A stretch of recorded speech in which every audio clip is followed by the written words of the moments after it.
সহজভাবে যদি বলি, একদম ব্লান্টলি যদি বলি, চট্টগ্রামে যেটা হয়েছে সেটা হলো বাংলাদেশে হিন্দুত্ববাদীরা দিনে দুপুরে খোলা রাস্তায় একটা মুসলিমকে মেরে ফেলছে। এখানে অস্পৃশ্যতার কোনো সুযোগ নাই। আপনি যদি শুধু এই লাইনটাই চিন্তা করেন যে এই ঘটনাটা ঘটছে, তাহলে বুঝবেন যে এটা কতটা সিগনিফিকেন্ট, কতটা বড় একটা ঘটনা, এবং এটা কত বড় একটা বার্তা আমাদেরকে দেয়। To understand the magnitude of the situation, আপনি ভাবেন যে একই ঘটনা যদি ভারতে হইতো, এরকম কিছু যদি ভারতে ঘটতো তাহলে সেটা কেমন হতো। অথবা অত দূরে যাওয়ার দরকার নেই, আপনি চিন্তা করেন যে বাংলাদেশে যদি উল্টা ব্যাপারটা ঘটতো, তাহলে চিন্তা করেন যে মিডিয়া তখন কি করতো, রাষ্ট্র তখন কি করতো, সুধী সমাজ তখন কি করতো। বাংলাদেশে হিন্দুত্ববাদী যে প্রকল্প, এটা অনেক বছর ধরে, গত কয়েক বছর ধরে বেশ শক্তিশালী হয়ে উঠতেছিল।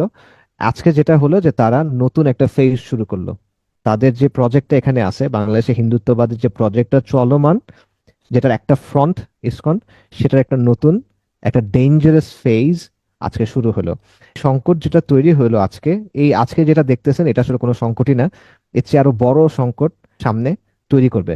হিন্দুত্ববাদী যে প্রকল্প এবং ভারতের এক্সপ্যানশনিস্ট যে প্রকল্প, এটা বাংলাদেশের জন্য একটা এক্সিস্টেন্সিয়াল ক্রাইসিস তৈরি করে রাখছে। আমরা এখনো বুঝতেছি না এটা সামনে আসলে অনেক বড় একটা ক্রাইসিস তৈরি করবে। এটা down the line, after years, আপনারা বুঝবেন যে এটা আমরা হয়তো বা পুরোপুরি বুঝতে পারবো, এটার ওয়েটটা আমরা হয়তো বা ধরতে পারবো যে এটা আসলে কতটা সিগনিফিকেন্ট একটা ইভেন্ট ছিল। আসমানের আয়োজন, দুনিয়ার আবেশে আসমানের আয়োজনে।